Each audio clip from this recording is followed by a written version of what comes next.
welcome to Contourcast. My name's Kat Boyd. I'm joined with my co-host David Jameson, my sick co-host, should I say?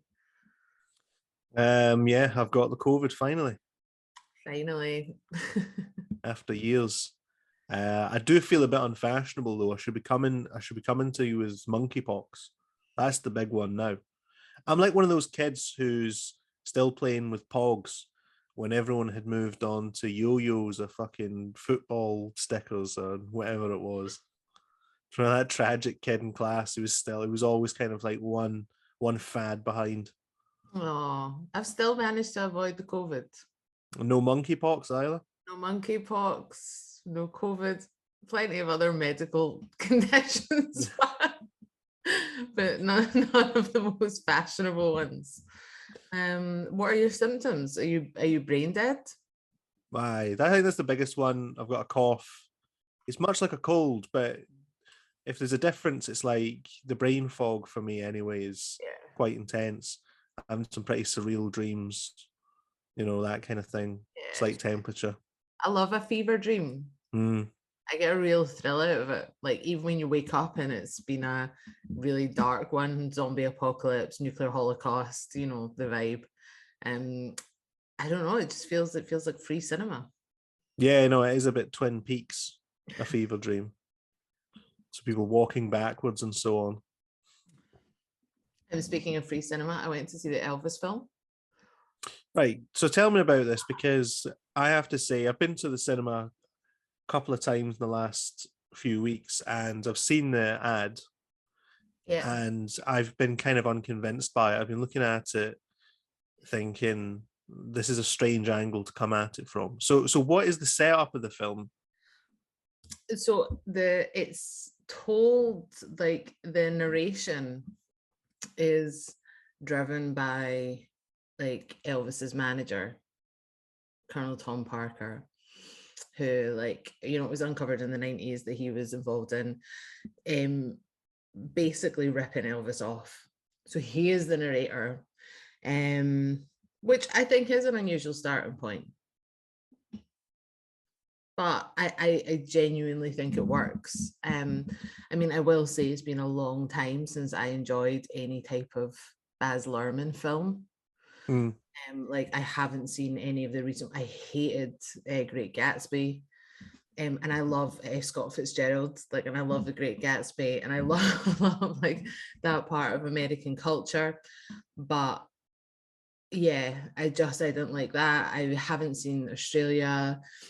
I recently tried to rewatch Moulin Rouge, and I couldn't hack it. I was like, I can't deal with Ewan McGregor doing a musical.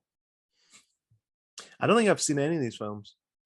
I mean, I loved Romeo and Juliet when it came out. Do you know what I mean? Oh yeah, so he was the guy who did the Romeo and Juliet with oh god, what's his name? Leonardo DiCaprio, and it was kind of a bit, yeah, it's kind of very stylized. Yeah, I mean, he does have. Well, this is the thing, isn't it? Right. So, what does a film about Elvis Presley really need? Right. It needs to have like an old school rock and roll energy, which I think is like it's a sexy energy, right? It needs to have like a really powerful sexual energy, and it needs to be crass and garish and unsubtle, and it needs that type of director because Elvis is an American icon.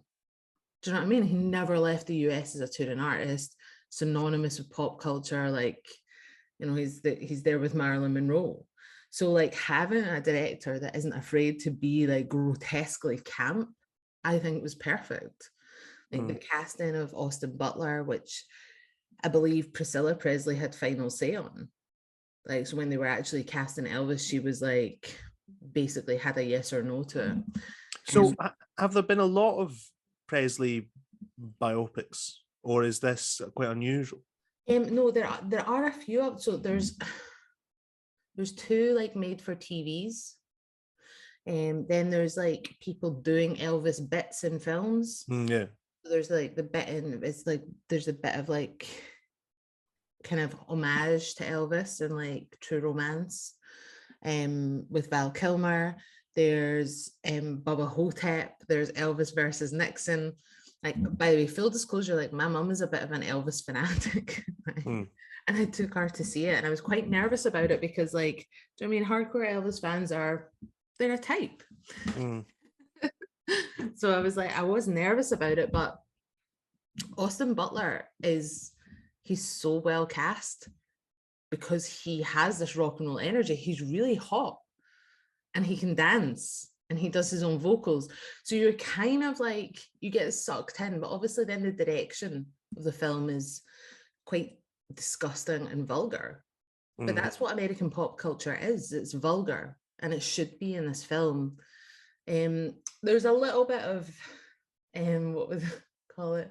Maybe like lip washing going on, which you expect with. How do they cover the fact that his wife was, he met her so young and all that kind of stuff? It didn't like that's. Yeah. I actually found it like fairly respectable that they didn't like moralize about the age difference. So Priscilla Presley being 14 and Elvis being 24 when they met. In the scenes with Priscilla Presley, as a 14-year-old, they give her some degree of agency. Like she's not portrayed as a victim. I mean, how realistic that is. Obviously, the family have had some involvement in it, so it's going to be like a cleaner version of Elvis the character than maybe Elvis the man really was. But where it starts to get like kind of lip washy, do you know what I mean? It doesn't talk about Presley's Republican sympathies, for example. And it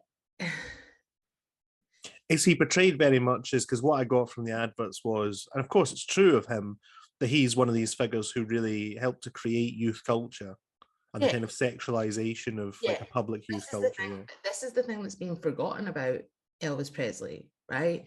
Is that he has become an incredibly sanitized figure. Do you know what I mean? He's become, do you know what I mean, on any coaster, like on fucking fridge magnets, like, do you know what I mean? And that was a big part of like Elvis the brand even at the time. But the tension I think lies between like Colonel Tom Parker, who is the driver of Elvis the brand and wants to clean up his image, and Elvis the performer, who is full of this like sexually charged energy. Like there's some great great scenes of like Austin Butler just hip thrusting, right? It's like the whole cinema screen is just taken up with Austin Butler's crotch Thrusting at you. Yeah, thrusting. And it's like, because this was like sexually, it was scandalous at the time. Were there a lot of women in the audience of this cinema showing? It was mixed. I mean, I went with my. I don't really want a crotch getting thrust in my face for an hour and a half. Stop being so uptight, right? I mean, I went with James, right? So my husband and my mum and my dad, and we unanimously loved it. And we all have very different taste in films. But you know, it did do the whole like him like writhing around and like women screaming, which people, I think, I mean, we've really forgotten about that. There is a tendency to sanitize American popular cultural icons. Do you know what I mean? Like, it doesn't really matter like whether that's from the world of like pop music, from film, or from politics. Like there's a tendency, like after a period of time, these people lose a degree of their kind of their confrontational power, if you like. Yeah, I often think that the Kennedys are a weird one in this regard because the Kennedys were a mess. Do you know what I mean? Like the Kennedy family is, you know, it's kind of Tammany Hall politics, really corrupt. You know, there's the whole incident where they kill that woman. Do you know what I mean? The Marilyn Monroe stuff is pretty sordid as well. Yeah, well, there's a Marilyn Monroe film coming out quite soon with the beautiful Ana de Armas playing Marilyn Monroe. Like I've seen some of the clips from it. She looks incredible. But it's again, I think it's like this kind of the dark side of that story, right? So rather than just the kind of the obvious parts of it that people are familiar with, it really goes into like what was happening behind the scenes in her life. yeah, so I think that these films will kind of have a thread of commonality between them. But like to go back to the Elvis film, there's this kind of like thread of, it's a little bit goodies versus baddies. In that obviously Colonel Tom Parker is clearly a fucking baddie. Do you know what I mean? He's a bad guy. And Elvis is the kind of, he's the artist and he wants to, you know, perform his art, and he has these constraints on him. But it also, obviously, one of the big kind of woke criticisms of Elvis Presley is around his quote unquote cultural appropriation. But I thought it dealt really well with Elvis being very clear about where the roots of his music came from. Do you know what I mean? It really, it does like go into his relationship with B.B. King, his involvement in the Beale Street scene. Do you know what I mean? There's really like clear and strong examples of that, and like how he, in a subversive way, brought Black music into white households. But you know, I think if you're going to do that and then you don't, I mean, obviously Elvis had Republican sympathies. Do you know what I mean? He's white working class from the South in the mid 1950s. Do you know what I mean? The thing about the music, by the way, I wasn't sure what you meant when you said cultural appropriation. I thought you were going to talk about karate, right? Japanese cultural appropriation. But the thing about the music thing, because he got into that in his kind of later phase, he kept doing all these kind of karate moves and stuff. Oh, you mean like those kind of like choppy hand moves? Yeah. But the thing, I mean, do you know though? So, do you know though that blues music and like rock and roll and stuff is like the ultimate argument against the nonsense of cultural appropriation. Yeah. Culture just doesn't work that way. I mean, this isn't a thing that people say so much anymore, but culture has never been this. People sort of racialized culture as a concept. Like, I mean, I know it sounds like old school liberalism, but culture's not racial. It doesn't have a racial content. Like, so Wagner's not really like Aryan. Like a rain dance isn't really inherently, in some like genetic sense, Native American. You know, like blues isn't inherently Black. That there is no like racial content to this stuff. You can't appropriate it. And what you always find when there's never any distinct cultures to overlap, but when you have ostensibly separate cultural tributaries, they always mingle with each other. There's absolutely no way to. Like, part of my like argument about cultural appropriation and that whole discourse is that culture is you're only able to appropriate culture if you believe all culture is a commodity. That's not how culture works. Do you know what I mean? It's not something that is available for trade, like in a sort of like in a marketized sense. So if you believe that culture is just something that gets bought and sold, then you want to talk about cultural appropriation, on you go. But like, that's not my understanding of culture. But the film deals so well with that. There's this beautiful bit at the start. No spoilers, but like, if I'd known that this would be there, I would have gone to see it sooner. There's this incredible scene at the start where like young Elvis is like peeking into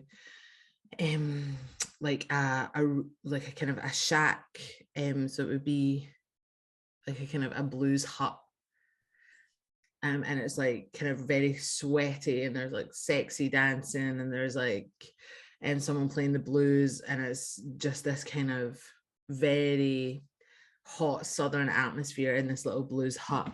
And then just next to it is a revivalist Christian church tent where they're having a ceremony. So there's like singing, there's gospel singing, there's chanting, there's tongues, and he goes to both of these things. Do you know what I mean? So like these huge influences on like a young artist or like a young musician, actually, I think are clear throughout his whole life. Do you know what I mean? Like the showmanship, the performance, as well as the musicality of both. Yeah, I mean, I that is where kind of so much of Western musical influence obviously emerged from, and it would be impossible to unpick where that started. I mean, people can say white artists obviously borrowed from black artists in the US South, and of course, I mean, there is a truth here that they weren't well remunerated in those days for the contributions they were making, were often kind of stolen from and so on. But as in terms of the musical influences and so on, like it didn't start with black people and then white people pinched it. I mean, like even kind of like gospel music, obviously, and so on, like had quote unquote white influences in it.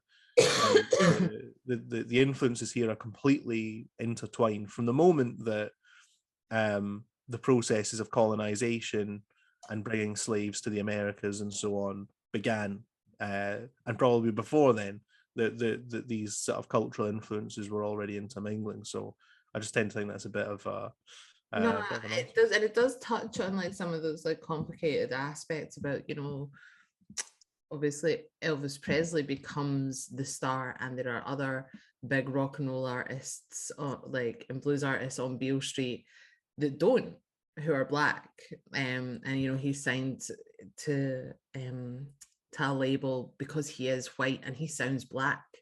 Do you know what I mean? And there are these kind of things that are touch points. So like, I mean, I suppose what I'm saying is like that, I think that stuff is good, but I didn't feel like I was being preached to. I hate when you go to the cinema and you feel like you're getting a fucking political lecture. I hate. Well, this is something that actually I didn't do that in a way that I found like really cringy or preachy. There was a little, do you know what I mean? I could see that there was a bit of like kind of liberal washing, like it really messes out the old Elvis and Nixon bit. But overall, like I think that the film manages to capture some of the forgotten subversive aspects of Elvis as an American pop icon, who's long been sanitized. And as you were saying, like his subversive aspect in those days was sort of organic and for a large part unspoken. He wasn't coming out and sort of launching political slogans at young people.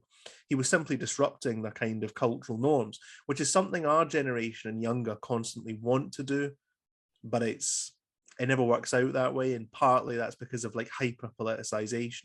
So people never start to introduce new cultural norms or shake up conventional ideas of morality. What's to shake up at this point apart from anything else? Before they kind of launch into kind of manifesto type tirades about how the world should change. This is why I always like really enjoy the music and aesthetic of someone like Lana Del Rey, because actually I think that it is like a lot of her stuff is quite subversive in that her confrontation with the status quo is to go full trad.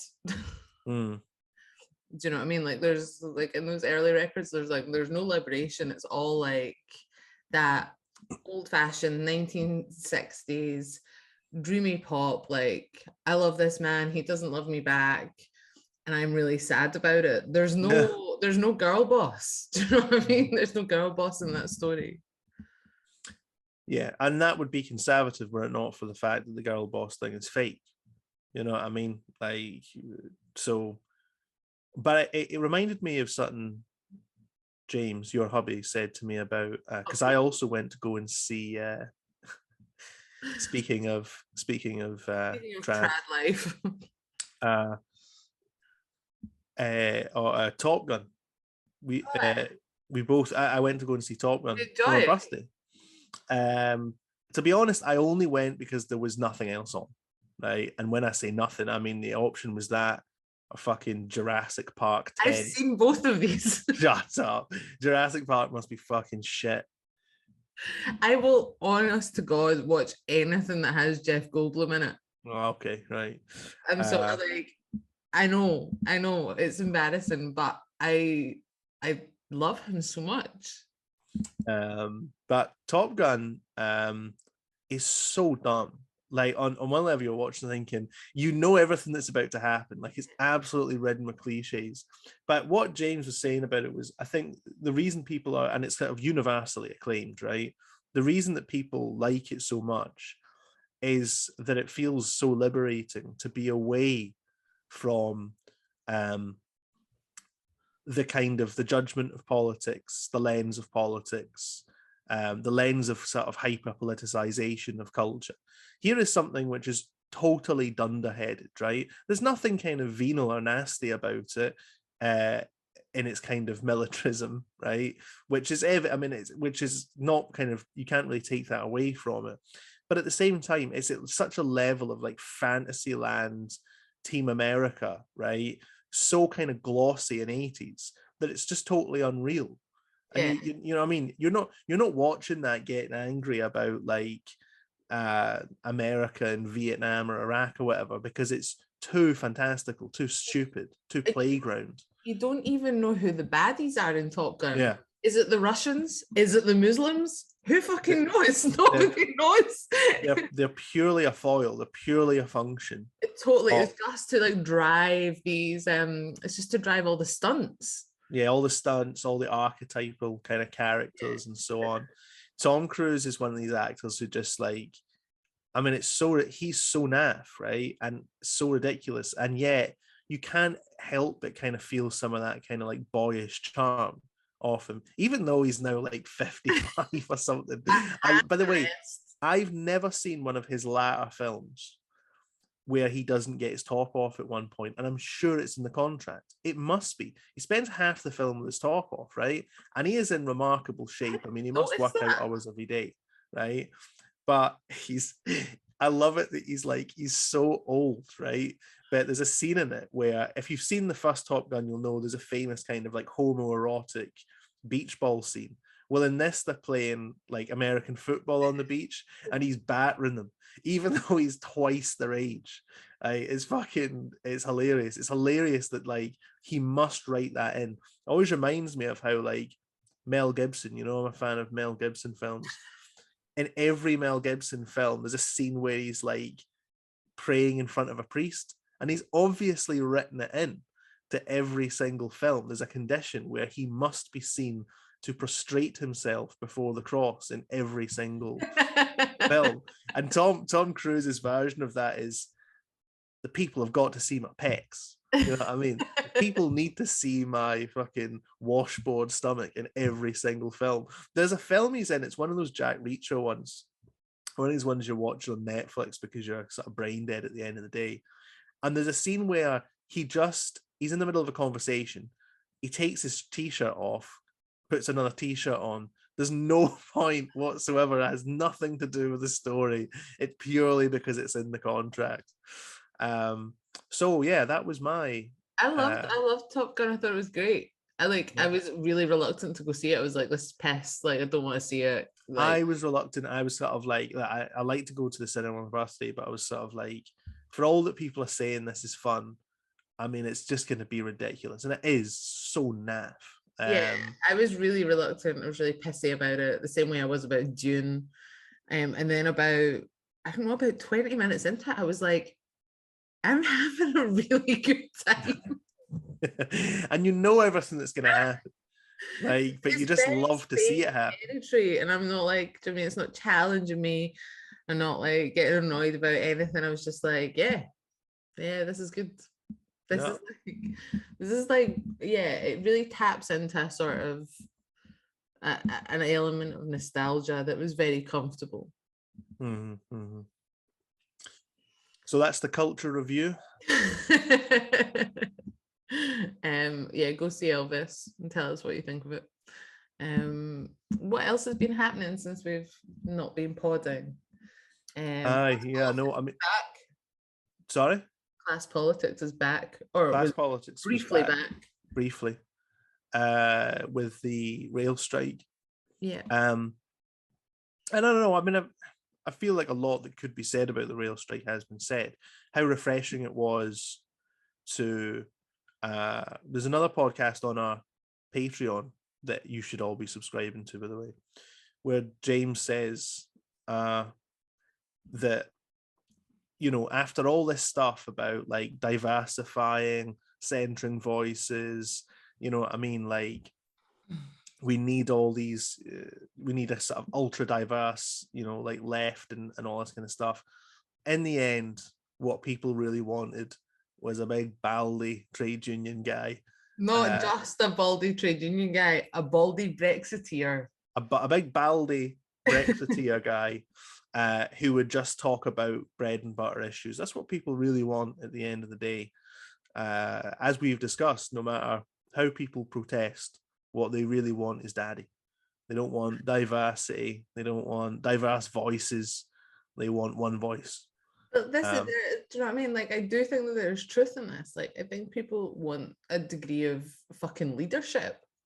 Yeah. I mean, and that's what Mick Lynch was ultimately showing. He was articulating things that needed to be said, that people know need to be said, that weren't being said by anyone in the political class. And he was doing it in a way that is very different from what we're used to seeing on television. And that's not to do with like just his the bread and butter issues or whatever. It's the fact that he like didn't show any deference to any of these like hacks. And like all of our politicians, I mean, when you think about it, like the amount of deference that Corbyn had to show to like pundits, like media boards, all these talking heads, presenters, all that stuff. Like there was a degree of kind of do you know what I mean, trying to like get them on side and get respectable. And Mick Lynch has just put that in the bin. And it's been great. And that's what's been really refreshing about it, is that he has communicated those issues and those things that needed to be said about wages and wealth in a way that is confident. And it's the first time I've seen the articulation of class politics in a confident way like that for a long time. And sorry folks, I'm just coughing to death. Of course, that the important thing really is that the organizational basis that he's relating to. So Corbyn had to go home at the end of every media interview and get it in the ear from his backbenchers, from all the swines that he was forced to pack his shadow cabinet with, because there was basically the Labour left was so small. He had to justify every media line to that organisation, to a parliamentary organisation, to the polling companies they were bringing in, to an abstract conception of what the British public want. Whereas Mick Lynch is accountable to one group of people only, which is a union of tens of thousands of people whose sole demand on him is that he represents them well in situations of that kind, that he effectively organise their actions when action needs to be taken. Those are very, very different relationships. And Mick Lynch is not seeking a career. He's not trying to get a return appearance on the TV. He's not like a kind of millennial leftist media entrepreneur, right? Who's trying to get, well, I don't just want to be on Sky News today. I want to be on Sky News today and next week and in a fortnight's time and a month's time. I want to get called back on here over and over again. Whereas the media needs to come to Mick Lynch. There's no like he doesn't need to go to them. He's not asking them to talk. The media needs to go to Mick Lynch because he's the figurehead of a disruptive activity that's taking place in the country and cannot be ignored by the news media. So it's a completely different relationship. Though I would say this is a point of kind of minor cynicism. It wouldn't be Conacast if there wasn't a bit of cynicism. There's a tendency for people to look at that situation and just sort of go like, see, like we should have chosen this rather than choose Corbynism, or rather than choose people entering the media sphere on a different basis or whatever, as though that choice is always there, right? Like to a certain extent, whether left-wing activists and commentators and whatever like this or not, the pitch and level of the class struggle is an objective fact removed from like our desire for it to be what it is. It's not like you can just say, well, in the past, we had all these annoying grifters saying they represented the left going on Sky News and BBC and whatever. Whereas what we should have always been doing is having a rail strike. That's not really in our power. Yeah. You know what I mean? It's like this thing of like, we don't need shouldn't have done Corbynism. We don't need an electoral challenge. What we need is a general strike. No, what we need is a socialist revolution. Fantastic. But so there was a bit of that. But at the same time, it does just show you the huge difference between genuine self-organization among a group of workers, and the difference between that and, yes, parliamentary politics, or like single issue campaigning politics, where you are trying to break in and sort of advocate your position. I mean, another comparison that could be made would be between something like the environmental movement and the trade union movement, right? Where there's just not the same, there's not the same necessity for democratic and hierarchical structure. A lot of kind of street level social movements, they're not hierarchical because they're not democratic. They can't reproduce that type of relationship that we were witnessing on those BBC interviews, and that's a deficiency. That's a sign of that those movements are relatively shallow. And I don't say that as like denunciation. It's a function of what they are in society. I am dying here. Yeah, you do look a bit like you're dying now.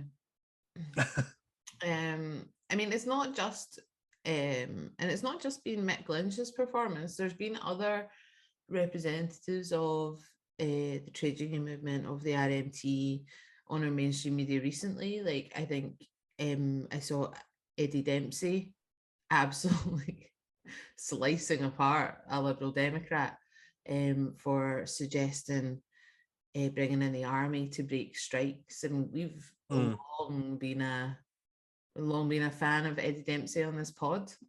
Mm-hmm. And I think, it's interesting to me, like, watching these trade union figures in action doing what it is they do, and comparing that to just a number of years ago when people like Ash Sarkar and Owen Jones were basically calling for no platform for Eddie Dempsey. Do you know what I mean? Calling him a fascist. And because he dared to mention I think he said something about the white working class. And they pulled out speaking at a rally, was Boris Johnson to resign, because of Eddie Dempsey's comments. But now what we're seeing is that actually that these people, like, they have power, and I see like some of the new left, just uncritically like getting behind them, forgetting that they try to essentially do these people in. Do you know what I mean? Yeah, and it shows, like, I know it sounds like kind of a hokey thing to say, but I remember saying this at the time of the equal pay strike in Glasgow as well. The nature of that kind of more direct class conflict in society is that it throws everything else into relief. Yeah. And it clarifies where the real divisions in society are. So during the Brexit impasse, right, Eddie Dempsey became quite a controversial figure on parts of the left because he was willing to speak, I remember him speaking some home truths. And one of the things he said was, the Radical Remain campaign, Another Europe is Possible, was funded by George Soros. And this was greeted by, outrage because, of course, that's an anti-Semitic trope, except, of course, that it's not, because it's actually true and has nothing to do with George Soros being Jewish. So, yeah, there was all that kind of stupid. But in those days, of course, there were people on that kind of like media-orientated left who felt that they were in competition with Dempsey for platforms, for media appearances, and so on. I got the impression from afar that Dempsey got a bit fed up of that circuit and kind of just sunk himself back into union work, right, where he knew he could, organize and have leverage and so on. But in any case, when he reemerges in this dispute as an organizer, his critics just have they have no basis on which to criticize them. But that should be borne in mind. Like, that should be remembered. Like, that a moment like this, when there's so much on the line in terms of the cost of living crisis and so on, if a moment like this destroys that no platforming shit, right, then it should never have existed. It's not, well, it was acceptable then and it's not acceptable now. If it's not acceptable now because the stakes are high, why were you pursuing it when, as you saw it, the stakes were low? And they weren't low, right? During the Brexit crisis, they were exceedingly high. Why was all that silly behavior going on then? If you can't justify it now, you shouldn't have been doing it then. But you know the way it is. I mean, the left is kind of faddy and amnesiac. It doesn't remember its very immediate history. Yeah. Very resistant to learning lessons of that kind. And so anyway, after the 3 days of strike, which to me looked very effective and efficient, and quite unusually in Britain, there was considerable support for a major strike action. Quite unusual in recent decades anyway. I mean, and the government really looked to the back foot and had no response.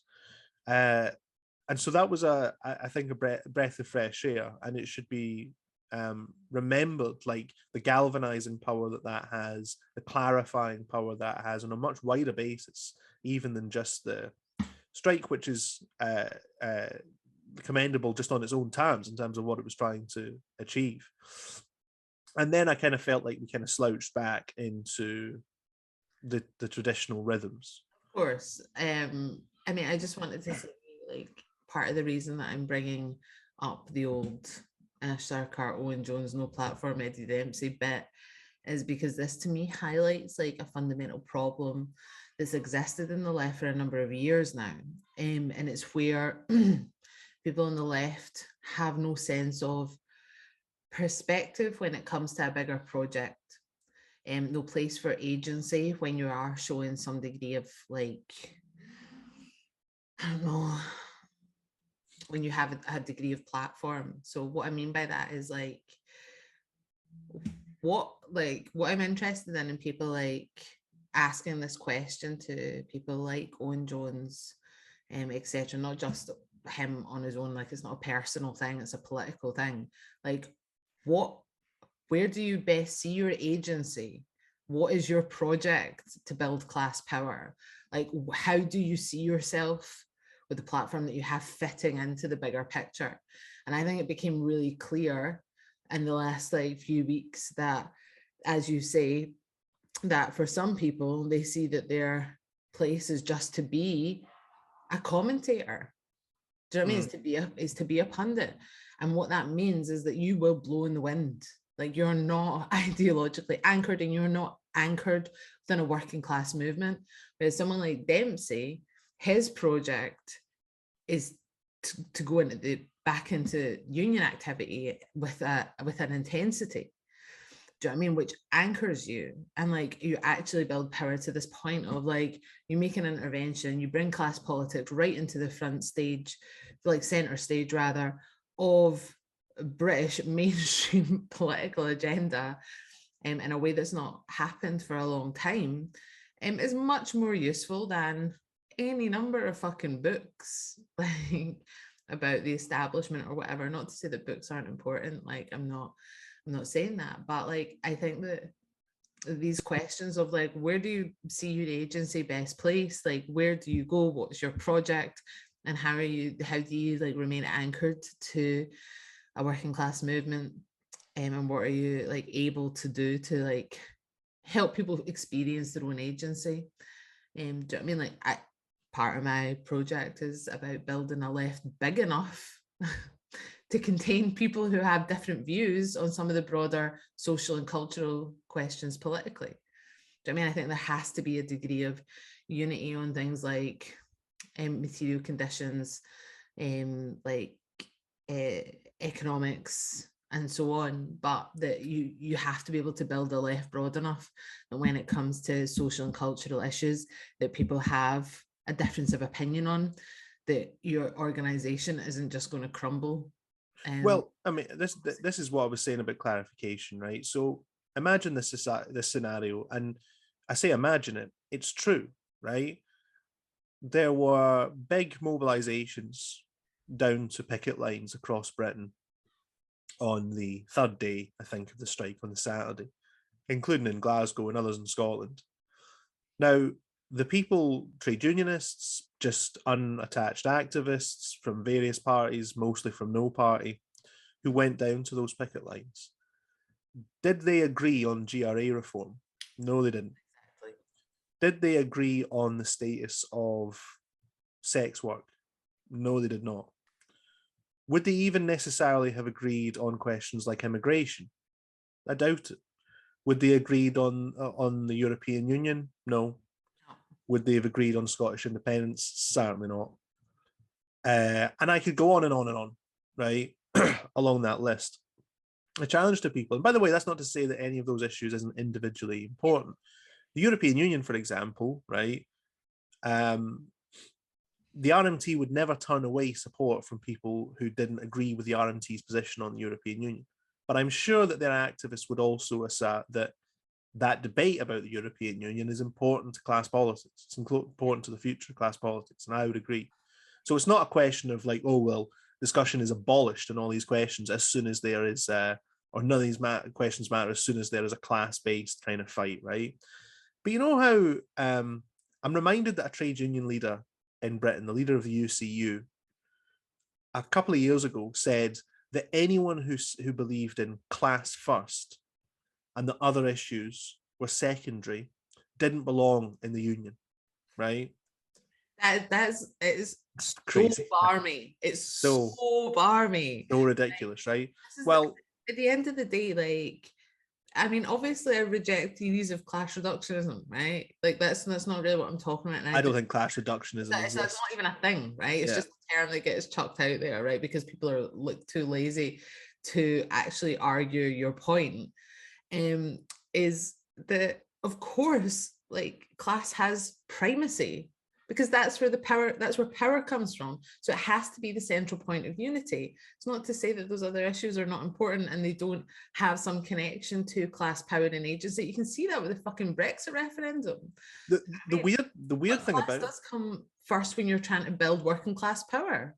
The weird thing about this is like I'm kind of like really anti-syndicalist as well. Like it's not even like I kind of find it weird that it's like people like me have to make that argument, right? But if for the longest time, if you said that you were fundamentally quotes class first in your analysis of affairs, it would be assumed that was somehow like reactionary and that you were the problem that had to be dealt with. Weirdly, by the way, this is like a zombie hypothesis with what's wrong with the left. So that has been getting argued since, I don't know, the 60s or 70s. By the 1980s, it had become an orthodoxy. The problem with the left is it's too interested in social class. It's too interested even in the critique of capitalism. It's too interested even in anti-imperialism. And what it needs to do is diversify its analysis into various questions: race, sexuality, gender, migration, etc., right? Generational politics and so on. I mean, there were books from the 80s, books like Beyond the Fragments, emerged from a feminist conference that, sort of codified all these ideas, horizontalist movements that were decentralized and sort of downgraded kind of male trade union leader type personalities in the left and so on. People will still reiterate those ideas to you like it's a new analysis and like it's challenging an orthodoxy. It is the orthodoxy. Yeah. It's been the orthodoxy for quite a long time. And I think it is starting to kind of fall apart now. And I think people are, once again, not afraid to say that they take what was, after all, a really foundational and essential position of socialist politics. That is, I mean, in a few words, the history of all hitherto existing society is the history of class struggle. Not the history of all hitherto existing society is the history of class struggle and a bunch of other shit, which is all equally important. And you can never, ever say that one part of the organizational structure of society is more important than any other. at any point in time, because then you're creating competition between people who are oppressed. The point is, I think a socialist politics that doesn't identify the class schism in society, the class relations in society, as fundamental and that's the one I'm looking for. I've got the COVID brain fog. Instrumental, decisive in a way that other relations, which are still important, aren't necessarily. I think is sort of immutable. You cannot remove it from socialist politics. But I think like what part of what these movements, like these horizontalist movements, these non-hierarchical, movements did. I mean, I don't even have COVID and I've got the brain fog. Is that they also gave class and class politics cultural markers, which has contributed to the confusion about what class is. So I have a sense that a lot of these like kind of horizontalist, like new left movements gave class politics these identifiers, like a type of identity, really. Do you know what I mean? Like identify as working class, like that sort of thing, where class becomes about fucking instant coffee and fart jokes, or like, do you know what I mean, miners' welfare clubs and wearing like Stone Island jackets and listening to a waste, whatever the fuck it is, right? Like, do you know what I mean? Like this kind of like cultural identity of class, I think, has really added to the confusing picture of what is it that socialists mean when they talk about class politics. No, absolutely. I mean, it's still to this day, when you say when you make arguments about the place of class in socialist politics. Someone said this to me. I mean, every time you think it's dead, someone brings it back. Someone said this to me only a few weeks ago, like, oh, you're just a wannabe working class person. Again, it's not about my own personal identity. I don't decide who I am first and then decide on my politics. Turns out you're not that fucking important.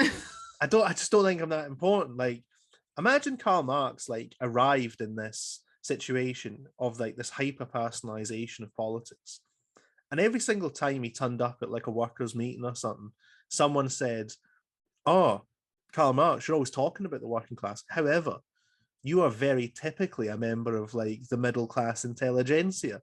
Your dad was a lawyer or whatever it was, right?" He would have just been like, "What are you on about? What are you talking about? What has that got to do with anything?" What was his lived experience? Karl Marx's lived experience of privilege. No, but then, as I say, it was like, but then for those who are watching, there was such a contrast between the kind of the discipline of that movement, and everyone was on their best behavior as well, right, around the rail strikes. I didn't see, maybe people have seen it, and I didn't see any silly behavior. People were galvanized and disciplined behind those days of strike. And then, of course, what we knew was going to happen, Roe v. Wade was overturned by the Supreme Court in the United States. And by the way, I think that the decision on needless to say, by the Supreme Court is ludicrous. Totally. And a sign of just how rotted American society has become, how divided, how senseless the polarizations have become, how deranged and subcultural American conservatism has become, how incapable American conservatism is becoming, by the way, of being a serious force for the governance of the American empire. Because American capitalism, like, doesn't need this shit. It's a quite perfect example of, like the relative autonomy of ideology. I don't think American capitalism particularly wants to force women back into the home. I think that would be a disaster for American capitalism. However, American capitalism has traditionally needed this group of hardline American conservative Christians, and they have thoughts and ideas of their own, and they are prepared to build up institutional capital and use it against their factional enemies within the imperialist system. So that's an expression of what's going on there. But like, no sooner had that happened than you started to see the severe problem of having effective political mobilization in the middle of a culture war framing. So I'll give you an example of this. I think it was imperative on the moment that of course, we've known for weeks it was going to happen. It was leaked by someone inside, which tells its own story about the weakness of America's institutions. The moment that story emerged, and I dare say the worst campaigners saying this, people should have said, right, this is now a fight to defend the interests of all women, whether they consider themselves liberal or conservative. Because there will be a lot of women who are conservatives, right, or even Republicans or whatever, and who live in parts of the Republican parts of the country and so on, who are in many senses now more vulnerable, even than groups of women who might be more oppressed or poorer in other ways, but who live in more liberal parts of the country, more isolated and so on. But what you did see after the announcement of that decision was people saying things like, if you're a conservative, man, woman, black or white, fuck you. Do you know what I mean? It was reframed as the archetypical battle in societies between liberals and conservatives. And over an issue that emotive, you can understand how that framing comes about. But it's a disaster. It is a disaster to any kind of popular movement to split on that basis. Yeah, I agree. I mean, it is a tragedy, and it's really horrible to watch, like the fallout of it. There is a real disturbing element to it. But I just want to clear this one argument that's been doing my head in since Roe v. Wade was overturned, which is that somehow it's more democratic to have states make the individual decision. An old argument, of course, in the US. I mean, that it's a really there is a type of logic to it that you think, well, the closer decision making is to the people, the better.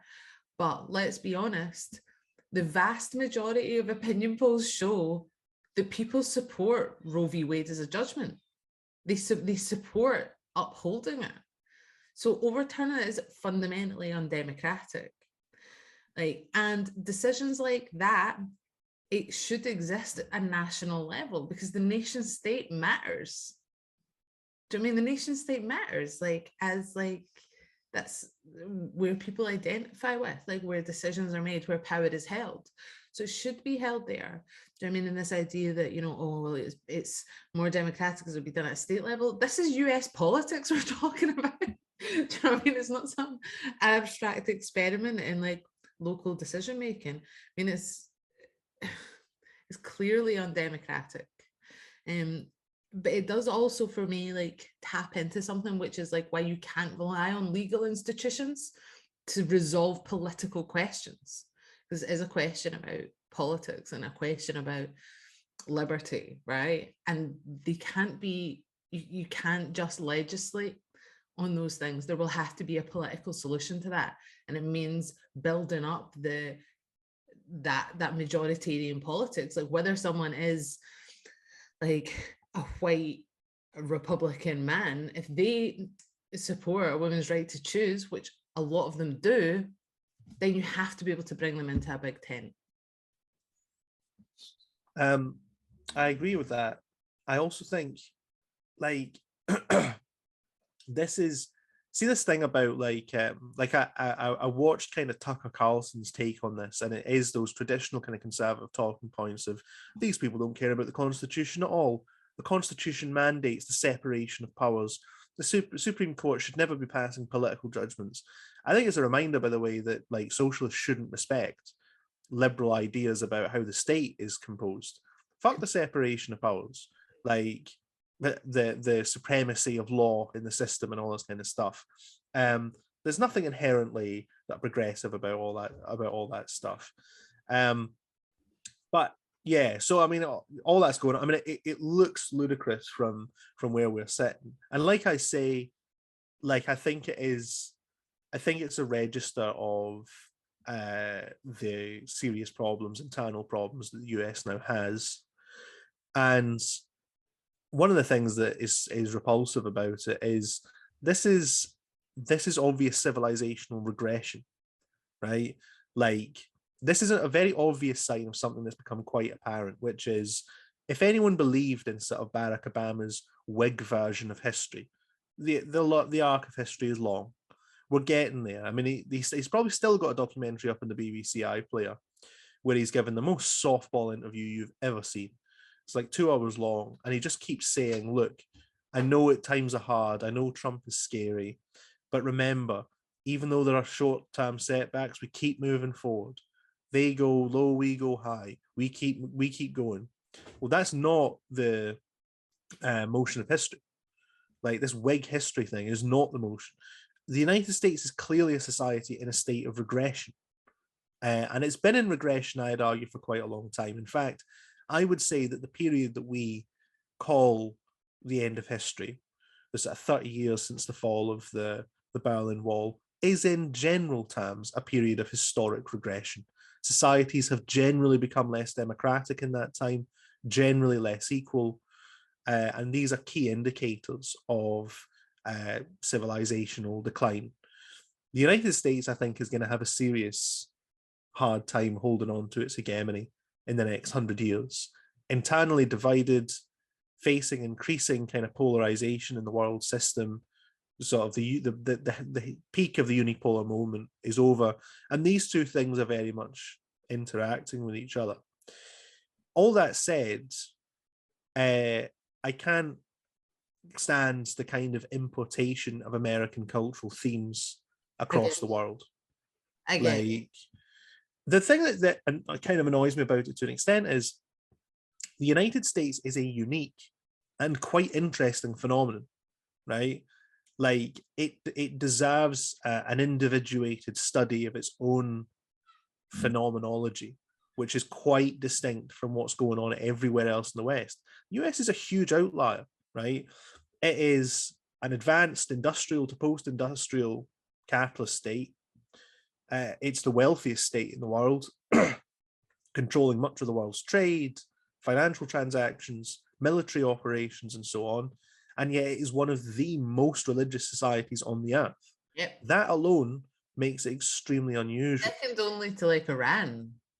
Yeah, there's a few countries that are more religious than the United States. I mean, it is actually, the number of atheists is growing. That's an interesting story in itself, by the way, because I say atheists, it's not atheists, it's like people with spiritual beliefs who are no longer monotheists is growing. The number of atheists isn't really growing. Right? People who like believe in angels and stuff. Yeah. I don't mean in a disparaging way. I remember reading a study about it. It's like the growth in the belief of in like your own personal angels and that kind of like more new agey. Yeah. And this stuff is also, it's kind of merging with like social liberal political doctrines and forming these weird hybrid kind of spiritualist political ideas. America is an extraordinarily sort of spiritual and religious society. Part of the story of that is that, unlike in many European societies where anti-communism was a more political expression, it changes a lot within Europe as well. I mean, if you think about Christian democracy in Europe, Christianity was an important part of anti-communism. In the United States, though, evangelism was funded to the hilt by the state and protected by the state and fostered as an express response to communism. From the 20s and 30s onwards, American state managers realized we need a moral and ideological response to the ideas of the radical left. There's a book about this, came out quite recently. I can't remember its name, but it shows how from the 20s and 30s onwards and through the Cold War, the American state poured huge amounts of money into making America more and more religious. America was less religious at the start of the 20th century than it is today, right? So there was a concerted effort.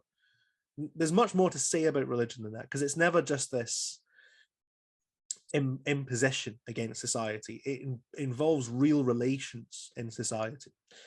But that's something that makes the United States unique and explains quite a good deal about what we think of as the peculiarities of its cultural, peculiarities of its political scene, and so on.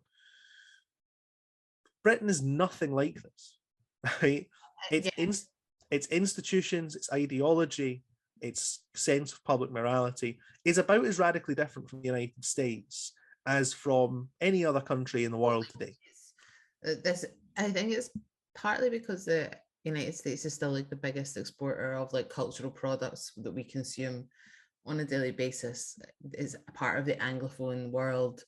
Like I get it, but I do get really frustrated with every time there is a huge event in America that all of like left-wing radical politics seems to then swing back to we need to talk about how we show solidarity with America or Americans. It's like we have it's as foreign a land as any other. And it's not anti-Americanism. And this is the thing. I mean, the left used to be accused of anti-Americanism all the time, just automatically suspicious of everything America did, which was part of like a way to cover the fact that the left had a legitimate critique of NATO during the Cold War and NATO's European operations during the Cold War. So it's not anti-Americanism. If anything, it's like fulminating pro-Americanism.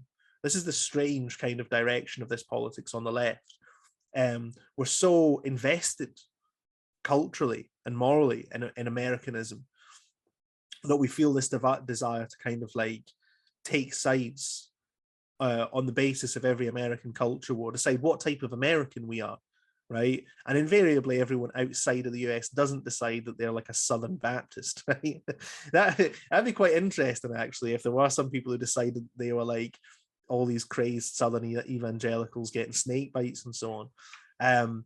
But everyone decides that, well, I'm like a New Yorker, right? Yeah, I'm liberal America. I'm a member of Liberal America, and I'm going to join Liberal America. But I think this has taken on a different character, basically since the like late 90s, early 2000s war in Iraq. Because I remember like even like so liberals in Britain being like, I don't like, so say like during the time of like the war in Iraq and George W. Bush, having this critique of, I love American people. Like I would never like, be rude to Americans who are traveling because they're Americans. I love the people and the culture. The problem is the states, their government. It's the problem. It's the institutions. It's the FBI. It's the CIA. It's all these things. Whereas that's now no longer the case, right? People don't talk like that. And in fact, since the election of Trump, what's happened is that I think that liberals in Britain have swung behind the institutions of power in the United States. So they actually do back things like the FBI, the CIA. Now it's like backing Biden's government, against all these crazed American people. Like it's a particular type of American person that is the enemy. And it is completely removed from any analysis of the power structures or institutions that have been built up by very rich and powerful people in the United States. And it's so like intellectually unserious. Joe Biden opposed Roe v. Wade. Like he opposed it in the 70s. Because he's always had this thing that he's this Irish Catholic from a working class background. He's trying to keep those people on side and all this kind of stuff. What I find it like, see, a minute ago we were just talking about this thing of like, oh, if you say class is first and everything else is secondary. What I find remarkable is that all these kind of radical liberals who have Americanized in this way, they have no like intellectual rigor. No. Like, sorry to like sound like a dick about this, but you'd need to go to a socialist for the most part to find a degree of rigor about questions like debates about why this is happening in the United States. I've actually seen some people like saying, why is this happening? Well, why do we have a left which is rightly animated by this question, but doesn't understand why is there so little intellectual inquiry into, firstly, why the American conservative right is behaving in this way, because it's not entirely rational. Secondly, why the wider system, the wider institutional apparatus of American capitalism is allowing this to happen, or even the question of does it want it to happen? And thirdly, why the Democratic Party is so routinely fucking useless at doing anything about the conservative right. I also did see someone say the reason this is happening is because you didn't vote for Hillary Clinton in 2016. Yeah, so the thing that the analysis gets sucked into the culture war memeology, right? That's what's happened to it. And it's like this thing of like, it's this weird anti-intellectualism of the culture war. Don't talk about it. Don't write about it. Don't try and understand. Just rage, right? Just know that their side, which is never just the rich and powerful conservatives, right, who we can all be united in contempt for, but is the bad half of America. The bad half of America are malicious, evil people. They want to hurt women, rage against them. The horrible truth, not to say, of course, right, that there's no sort of misogyny involved in the debates around restricting women's access to abortion, right? Of course there is. You only need to watch some of these people on Fox News to feel the resentment.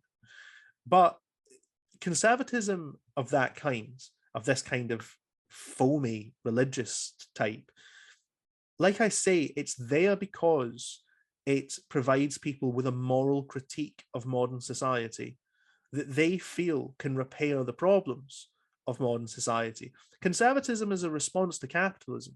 Like, people forget that. There are only ideologies which represent a critique of the status quo. If you don't need a critique of the status quo, you don't have an ideology, right? The whole point of this is conservatism of that type that's emerged in the United States allows people to be angry at the status quo.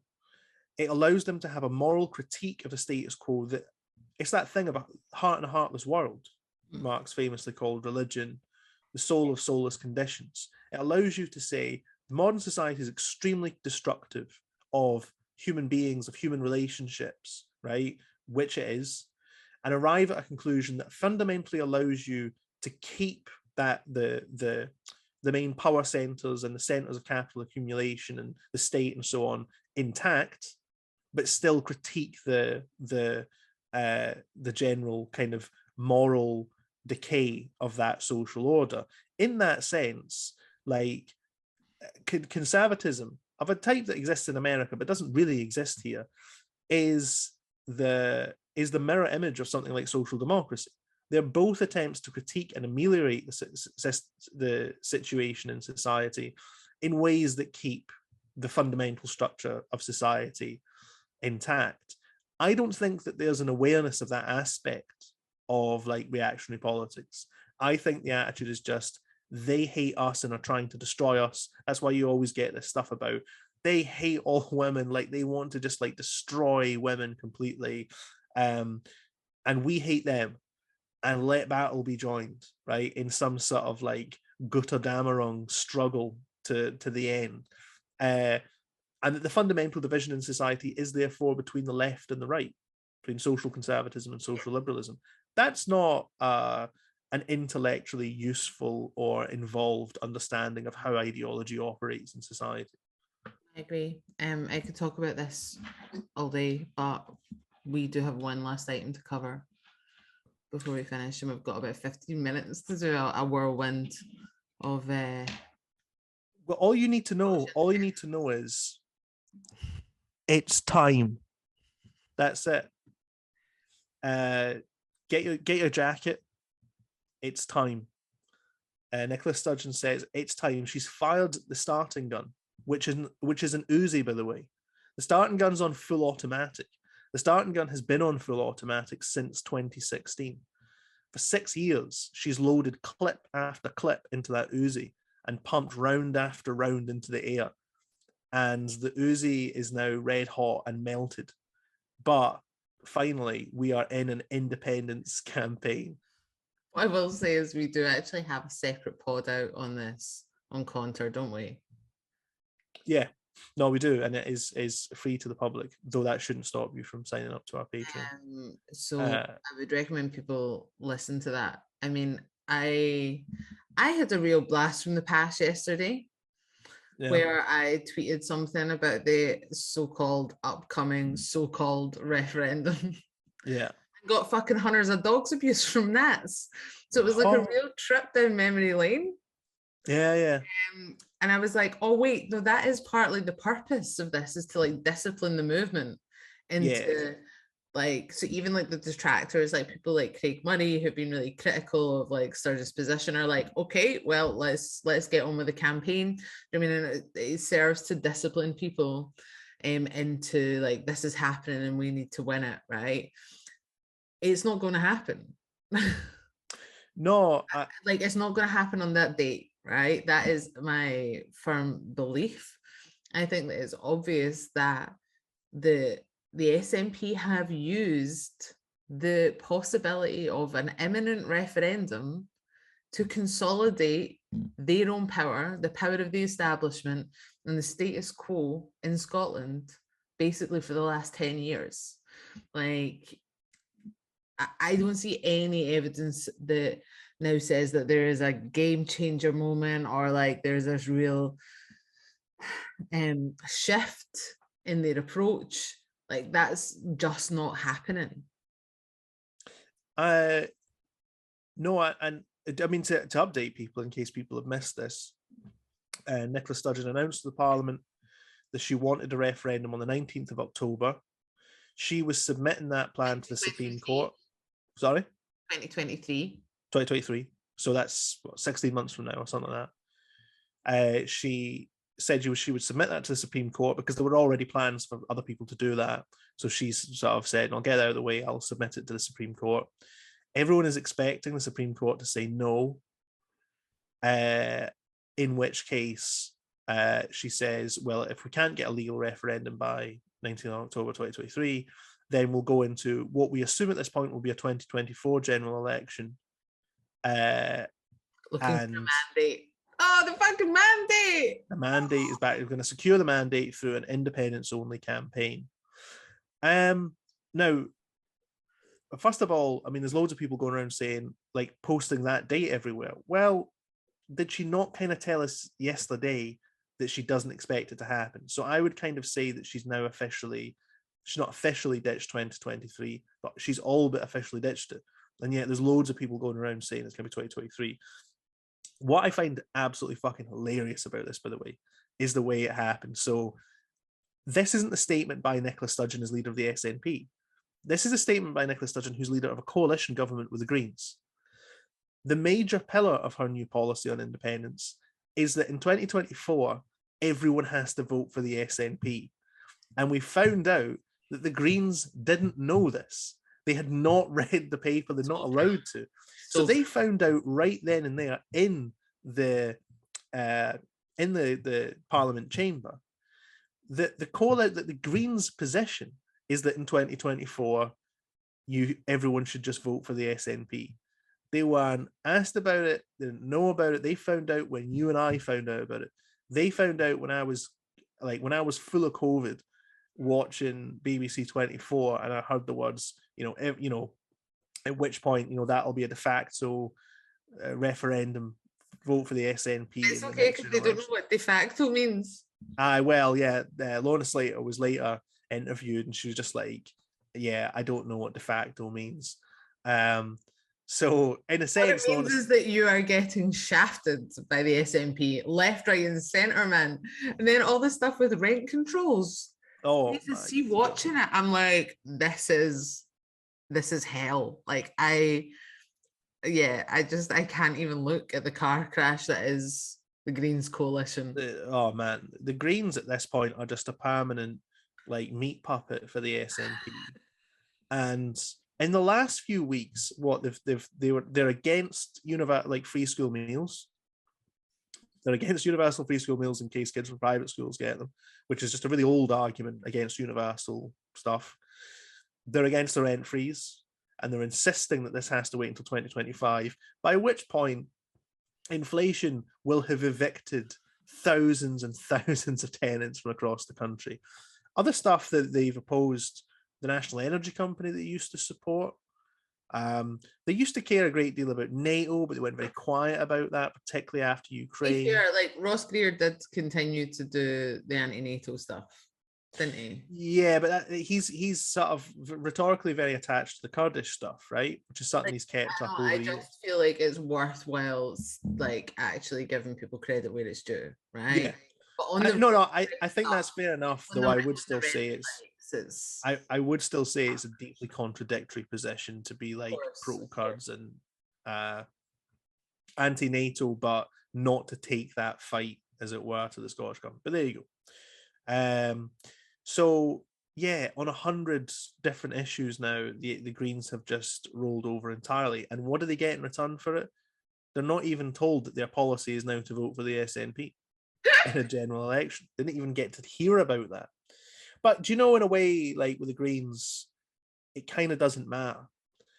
I get the feeling that the Greens have built a very durable, solid constituency. Or like, don't assume that the people who vote Green pay much more attention to politics than the majority of the population, like day-to-day parliamentary politics. No one's sitting there watching the Parliament. I mean, I'd love to ask a technician at the website for the Parliament how many people were watching that yesterday. I doubt it's 2,000, right? Let's be real, right? Are watching parliamentary debates about a rent freeze in Scotland. And half of them, because I've done work for companies where the whole point is you sit in on parliamentary debates and write down, you transcribe what everyone is saying, because businesses like landlord lobbies will buy that stuff, right? So that they have the intel and so on. So a lot of the people watching that yesterday, honestly, half were there for industrial reasons, right? So don't assume that like Green voters, because I did see a lot of Green activists and stuff who, fair play to them, were just like, fuck this, like this is a joke. Saw quite a lot of people saying they were resigning from the Greens and so on. But I wouldn't assume this is going to hurt them in the polls.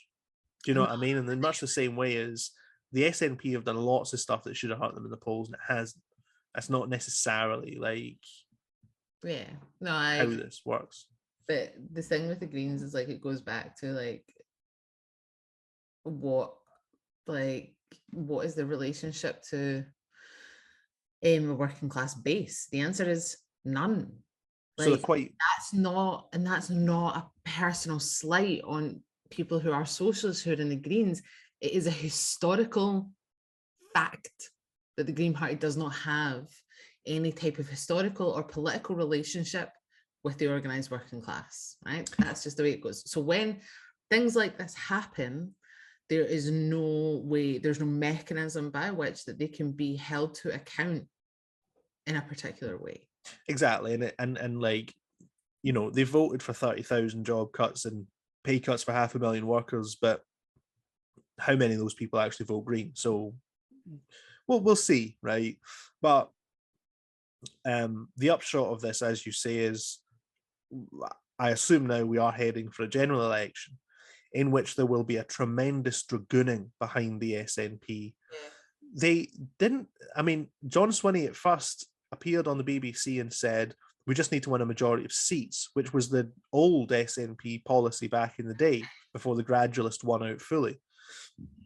But now he's reversed on that and said, no, we need a majority of votes. Now, I thought that was interesting because if all you need is a majority of seats from Scotland, that takes the pressure off a lot, because the SNP have done that in every election, 2015, 2017, 2019, easily. If you say, no, it has to be half of the voters, then that imposes a lot more discipline on people to vote SNP, a lot more. So like, as you were saying, that gives the SNP leadership, once again, quite a big stick to beat people, to moralise at people for how they need to, one last push. So that's where we are at this point. I mean, I'll be honest, right? And it's not just getting called a red Tory for the first time in like 10 years. But the nature of the Yes movement has changed so much. It's become so completely poisoned with the culture war that there is a complete absence of class politics now in the Yes movement, which is really, really, I mean, it is depressing. You basically have on one side, like, did you see, I think we definitely talked about that the Bannockburn rally.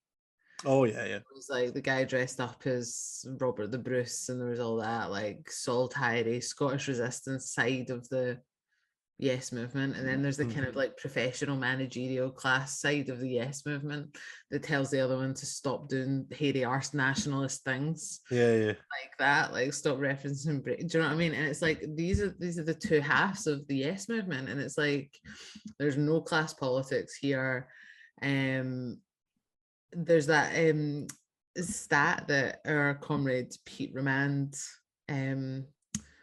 has used a few times in his theories, that support for Scottish independence amongst the kind of like professional managerial elite in Scotland went from about 19% pre-2014 to now being at 59%. Yeah. This tells you something about like the class composition of the movement. Do you know what I mean? So that elite section of managers going from the group that are least likely to support independence to being most likely, whilst the working class support for independence just like flatlines or falls.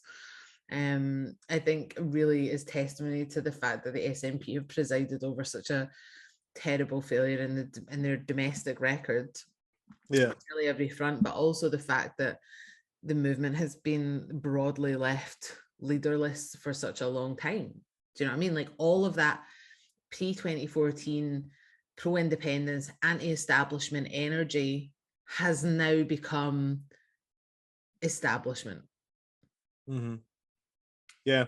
And I think it's a huge problem. It's a huge And problem. the thing is, right, I would sympathize with people who say, well, break that apart then in the campaign. Now, we'll see what happens. My feeling is that there isn't a campaign, right? And this is the SNP are very careful to keep charge of the process in a way that means that new outgrowths can't emerge to challenge it. So this morning, everyone's been told yesterday there's going to be a referendum in 16 months' time. I'm not seeing anyone announcing any initiatives. I mean, are people running around booking conference venues? Are they establishing new organizations? Are they doing the sorts of things that were going on not in 2013, 16 months before the 2014 vote, but 2012 and 2011? We're way behind that timetable. And yet I don't see a flurry of action. And even people who are saying, yes, it's on, let's go, and all this kind of stuff. The thing that I always like, engagement in politics has taught me quite a lot about human psychology is, and we all do this, you can really believe something and really not believe it at the same time. It's a bit like this, like my diet will start tomorrow. One part of you really believes that, right? The other part knows it's a lie. One part of people who are saying, yes, I knew it, Nicola Sturgeon's pulled through, they're being that effusive because there's a part of them that doubts it very profoundly, right? From long experience, from the fact that there's just something missing, right? It's intangible, but there's something not right, there's something not there. And I'm already seeing that. I'm already seeing people saying, yes, let's go, but it doesn't go beyond tweet.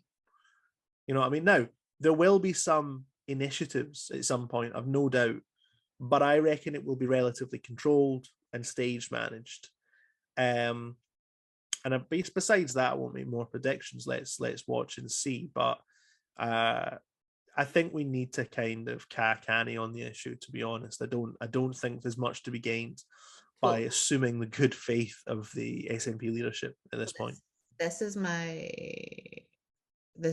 kind of where I'm at politically at the moment, is that I think that there's been a huge change in the political landscape since the last referendum. I think there's a lot of dishonesty within like the pro-independence movement broadly about the outcomes of independence. At the moment, I think that looking at the facts on the table is that economically independence would be potentially damaging in the short term. But ultimately, like, if we don't resolve this question by becoming independent, then Scotland will continue to flatline and continue in stasis. It's not going away. British capitalism's not going anywhere good. Like, yeah, that is undoubtedly the situation. You know, and that's kind of where I'm at. And I think that the role of like, do you know what I mean, Contour and things like that is not to boosterize, not to provide any left cover for an independence campaign, but is to tell the fucking truth. Do you know what I mean? It's like actually to be truthful and honest about what is happening. And I think it'll be really difficult, to be honest, to like, I'm not looking forward to having to hold my nerve for 16 months on this, but I'm pretty sure that our cynicism is well founded. Well, we'll see. That was a good bumper episode there. Sorry for how long it's been since the last one. Yeah, we always say that though. Anyway, see you in a couple of weeks on the pod. I mean, obviously I'll see you before that in real life. I'm gonna stop recording now. How did I do that again? It's at the top. Oh yeah. Oh.